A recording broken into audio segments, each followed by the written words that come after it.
বাংলাদেশের একটি গুরুত্বপূর্ণ স্থানকে কিছু মানুষ কেকেরগাঁও নামক স্থানে পরিণত করেছিল।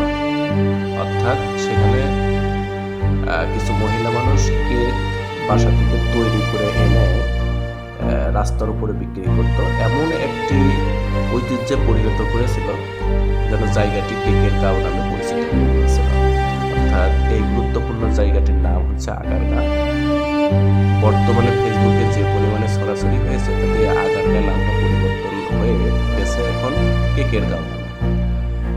এখন বাংলাদেশ সরকারের সম্মানিত সেনাবাহিনীর সদস্য ভাইরা এই কেকেরগাঁওকে আবার কেক মুক্ত করে আগারগাঁওয়ের হাতে তুলে দেওয়ার জন্য অভিযানে নেমেছে এবং তাদের অভিযান সফল এবং কেক বিক্রেতাদেরকে ওখান থেকে উচ্ছেদ করে আবার সেই পুরাতন নাম আগারগাঁওয়ের হাতে ফেরত দিয়েছে। যাই হোক,